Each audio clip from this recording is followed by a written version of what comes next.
You got some cardboard? Guess what? My TV's thinner.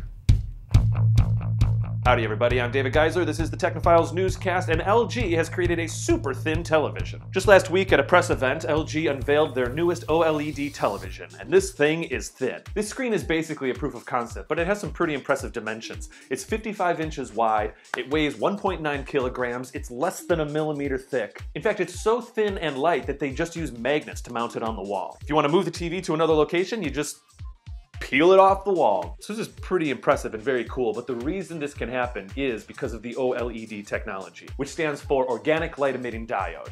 Now, we actually talked about OLEDs on the podcast like 2 or 3 years ago when it was a technology that was just kind of being invented. We were actually pretty excited about the technology back then because right now, it's the only technology that actually emits its own light. So of course, the LED, LCD, and plasma technologies still need a light source behind them to project their image. As I said, OLEDs don't. The problem is, at least a couple years ago, they didn't live very long. So an organic LED, let's just talk about, for example, 1 pixel of OLED right now.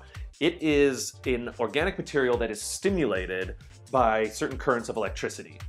And when it's stimulated, it glows. These organic LED pixels can be really bright. They can move, they can be soft, they can be put on, like plastics and curvy things and stuff like that. And they don't actually require much power to light up. Now, the problem a couple years ago was that these organic pixels didn't really live that long. They'd frankly burn out back in the day, it was like after seconds sometimes. They could make them glow for 10 seconds, and then a few months later, I remember on the podcast we talked about, oh, they can make these pixels live for an hour now. Apparently LG thinks that their OLED technology is good enough for the masses. They've reported that they actually have an 80% yield on their organic light-emitting diode pixels. For the past couple of years, OLEDs have kind of been in technology news for obvious reasons. They keep getting better and better every couple months, frankly. LG feels that they're leading the way with this technology, but frankly, let's even just consider this on a larger scale. I mean, 5 or 10 years from now, I'm not joking, we could start seeing this stuff on city buses and cars and fabrics, and I mean, we could have screens everywhere. It'd be like full-on Minority Report. So 80% yield, I mean, we'll see. It's pretty impressive.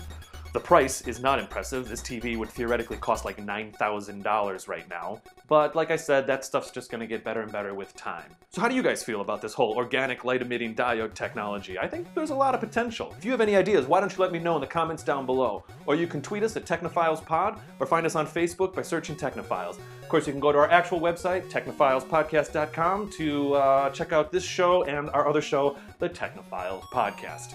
I guess that's it, guys. We'll see you on Tuesday. Hello everyone, welcome to the LG press conference here in Korea. Today we'd like to unveil our new OLED technology. We think it's so phenomenal. The boys in the studio like to call it the OMG LED. OMG LED! Thank marketing team for that one.